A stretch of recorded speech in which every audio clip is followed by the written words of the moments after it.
दोस्तों जियो air fibre मत लेना, ये मैं क्यों कह रहा हूँ आपके लिए। तो गाइस ये वीडियो को पूरा देखना है, वीडियो स्किप बिल्कुल भी नहीं करना है। तो इस वीडियो में आपको अपना एक्सपीरियंस आपके सामने शेयर करने वाला हूँ।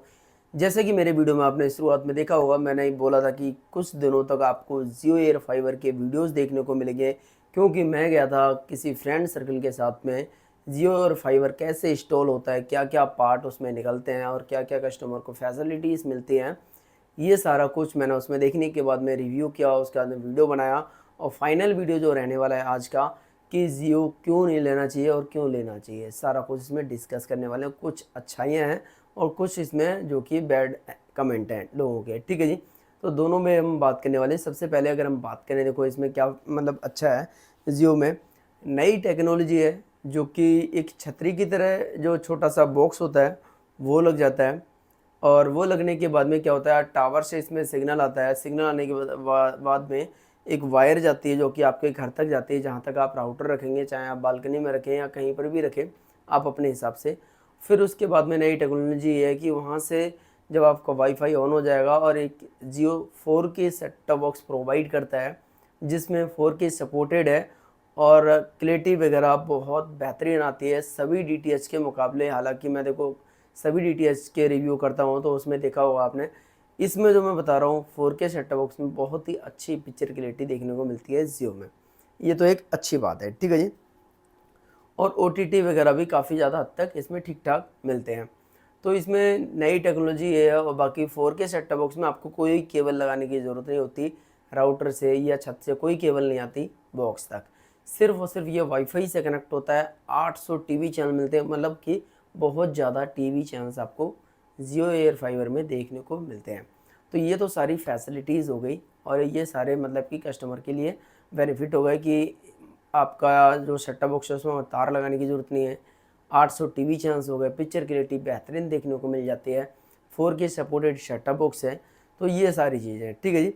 वहीं प्लान्स की बात करें, जैसे एयरटेल से कंपेयर करें तो इसमें 599 रुपये में नहीं, हाँ 599 में आपको 800 टीवी चैनल्स मिलेंगे, 30 Mbps की स्पीड मिलेगी, ये सारा कुछ, ठीक है जी। अब वहीं हम बात कर लेते हैं इसमें थोड़ी सी जो प्रॉब्लम है।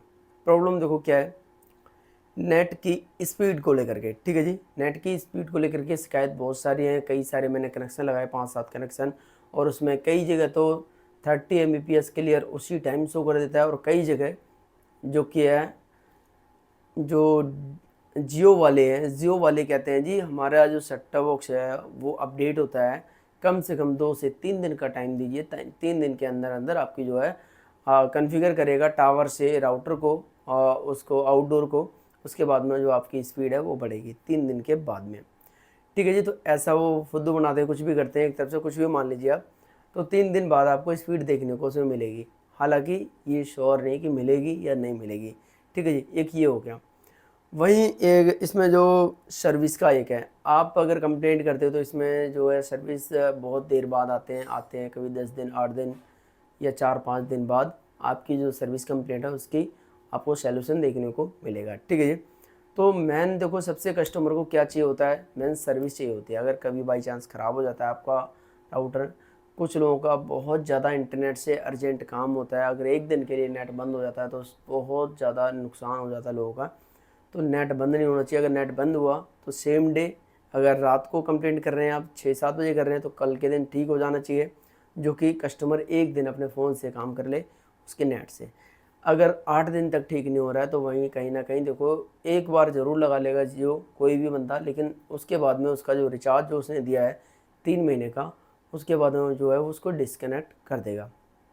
एक ये हो गया, ठीक है जी, सर्विस बेकार है। वहीं अगर नेट की जो स्पीड है, जैसे मैंने एयरटेल में भी कई सारे दिन काम करने गया था, और उसमें देखो अगर आप एयरटेल का फाइबर अगर ले रहे हैं, एयर फाइबर की बात नहीं कर रहा हूँ, एयरटेल का फाइबर ले रहे हैं, तो हैंड टू हैंड अगर आप 100 Mbps ले रहे हैं तो 100 Mbps ही दिखाएगा, 40 Mbps ले रहे हैं तो 40 Mbps ही दिखाएगा। लेकिन जियो में ऐसा नहीं है। तो अब बात कर लेते हैं थोड़ा मेरा पर्सनल एक्सपीरियंस को लेकर के। देखो एक होता है सर्विस सेंटर और एक होता है प्राइवेट जो टेक्नीशियन रख लेते हैं ना लोग, मतलब जियो ने फ्रेंचाइजीज बांट दी जगह जगह कि कनेक्शन आए और फ्रेंचाइज को दे दिए।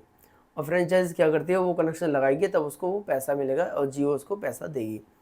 तो ऐसे में क्या होता है, फ्रेंचाइज वाले उनकी मर्जी है, अगर वो नहीं लगाएंगे उनको पैसा नहीं मिलेगा। तो वही है, कोई रिस्पॉन्सिबिलिटी नहीं है इसमें कि आपने आज कनेक्शन बुक किया तो कल लग ही जाएगा, परसों लग जाएगा। जिस डीलर को, जिस उसको मतलब आपके एरिया में जो बंदे काम करते हो, अगर उनको पैसे कमाना है तो वो फटाफट लगा देंगे, नहीं कमाना होगा तो वो होल्ड पे होल्ड करते रहेंगे। तो एक ये चीज़ रहती है। कंपनी को कभी भी अपना पर्सनल सर्विस सेंटर होना चाहिए। जैसे जियो के वेयर हाउस जो हैं तो सर्विस सेंटर, लेकिन कुछ ही टेक्नीशियन है, बाकी लोगों को इन्होंने निकाल दिया है। किस रीज़न से कुछ नहीं मालूम, क्योंकि बाहर जब सस्ते में काम हो रहा है तो अंदर सैलरी, ESI PF वगैरह क्यों दे, ऐसा भी रीज़न बहुत ज़्यादा होता है, क्योंकि पैसा आगे दिखाना पड़ता है। बहुत सारी कंपनियां ऐसी होती हैं कि दिल्ली में अगर सैलरी 18,000 रुपये चल रही है या 21,000 रुपये चल रही है, लेकिन ये सैलरी उनको अगर 12,000 रुपये बेसिक दे रहे हैं, बाकी सैलरी का इनको आगे सरकार को रिकॉर्ड दिखाना होगा, तो कहीं ना कहीं ये झोल कर करके कुछ ना कुछ दिखाते हैं। इसी रीज़न से कुछ लोग जो है थर्ड पार्टी से काम करवा लेते हैं और उनका जो है काम हो जाता है। तो ऐसे में अगर कोई कंपनी अपने सर्विस सेंटर में हायरिंग करती है और ज़्यादा लड़के रखती है और ज़्यादा अच्छे से बैकएंड को रखती है, जो कि एक्टिवेशन के लिए और सर्विस की जो कॉल आ रही हैं उनको अटेंड करने के लिए, तो ऐसे में काम फास्ट होता है। ठीक है जी। तो जियो में बस ये दो सर्विस की दिक्कत है और नेट की स्पीड की दिक्कत है, जो कि मुझे काफ़ी ज़्यादा बेहद बेकार लगा। भाई अगर आपको एक स्क्रीन शॉट दिखाऊँ, हालांकि ये चीज़ मुझे बहुत टाइम पहले से पता है, लेकिन वही है कि मैंने उसके ऊपर वीडियो बनाया नहीं था, लेकिन आज मैंने सोचा कि फाइनली जो है बना लेना चाहिए।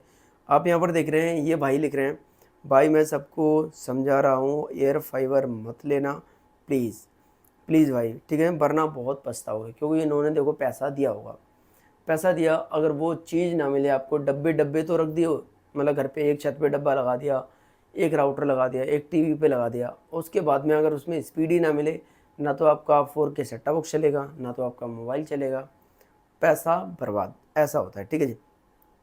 अब ये आगे लिख रहा है, मैंने जियो का लगवाया था, एकदम बेकार स्पीड, और 4 अगस्त को मेरे घर पे लाइट, मतलब हाँ लाइट डिम डिम हुई थी, तब से वो नहीं ऑन हो रहा। ठीक है जी।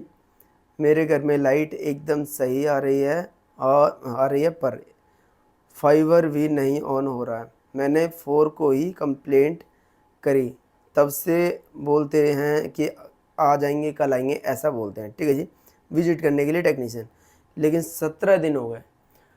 मानते हो 17 दिन बहुत ज़्यादा हो जाते हैं, और इनको इनको रिस्पांस भी आ रहा है कि आ जाएंगे कल आएंगे, आ जाएंगे कल आएंगे, लेकिन 17 दिन से अगर कंप्लेंट नहीं हुई तो कहीं ना कहीं आपको इस कमेंट से देखना चाहिए कि आपको लगवाना चाहिए नहीं लगवाना चाहिए।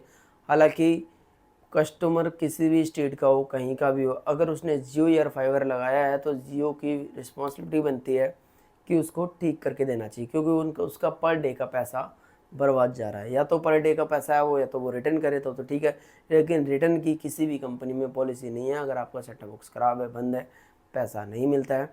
ठीक है जी। तो ऐसे में आपको लेना चाहिए नहीं लेना चाहिए, आप इसमें देख सकते हैं। बाकी टेक्नोलॉजी नई है, हालांकि इस पर इनको काम ये करना चाहिए, इसका जो नेटवर्क है काफ़ी ज़्यादा स्ट्रॉन्ग रखना चाहिए, जैसे कि डिश टीवी का है। अगर टेक्नीशियन एक बार सिग्नल मिला दे तो उसमें सभी चैनल चलते हैं, सभी चैनल चलते हैं। ऐसे इसमें अगर एक बार नेटवर्क का कोई मीटर दीजिए, मीटर वीटर कुछ नहीं देते हैं, फ़ोन से लोकेशन का पता करो कि इस साइड में टावर लगाया और उस साइड इसका मूव कर दो, उसके बाद में कॉन्फ़िगर कर लेगा। लेकिन ये चीज़ ऐसा नहीं है, इसमें कुछ मीटर देना चाहिए कि इसका परसेंटेज इतना है तो इतने परसेंटेज पे कि 100% टेक्नीशियन श्योर हो जाएगा, और कंपनी भी श्योर हो जाएगी, और कस्टमर भी श्योर हो जाएगा कि हाँ भाई इतने परसेंटेज पे जो है प्रॉपर कनेक्शन लग गया है और सिग्नल पूरा मिल गया है, और 100% चलेगा ही चलेगा। ऐसा कोई इनका सिस्टम नहीं है, सिर्फ घुमा दो उस साइड और चलने लग जाएगा। ठीक है जी। ऐसे में आपको पता ही है, कई जगह नेटवर्क आता है मोबाइल का, कई जगह दूसरे कोने पे खड़े हो जाओ ज़्यादा नेटवर्क आता है, तो ऐसे इनके पास कोई मीटर नहीं है, कोई मीटर ही नहीं है सेट करने का। तो गाइस ये मेरा पूरा एक्सपीरियंस है, 2-4 दिन में काम करने गया था, तो इसमें आपको मैंने सारा कुछ बता ही दिया है। बाकी इन भाई का कमेंट पढ़ के मेरे को और भी ज़्यादा बेकार लगा, क्योंकि ऐसा मैंने खुद एक्सपीरियंस करा, जैसे 4-4 दिन, 5-5 दिन, 10-8-8 दिन लेट हुए, लेकिन इन भाई का तो 17 दिन तक कंप्लेंट अभी तक रिजॉल्व नहीं हुई। इसलिए भाई का गुस्सा जायज़ है, लेकिन इन भाई के लिए मैं कहने वाला हूँ, इस जियो में कंप्लेंट करें, ट्विटर पे जियो को टैग करें, अपनी प्रॉब्लम लिखें और अपना कंप्लेंट नंबर लिखें। ठीक है जी। और आपको रिस्पांस बहुत जल्दी मिलेगा, क्योंकि ट्विटर पर सुनवाई बहुत जल्दी होती है। बाकी वीडियो अच्छा लगे तो लाइक करना, दोस्त यार में शेयर करना। मिलते हैं नेक्स्ट वीडियो में नए टॉपिक पे, तब तक के लिए थैंक यू।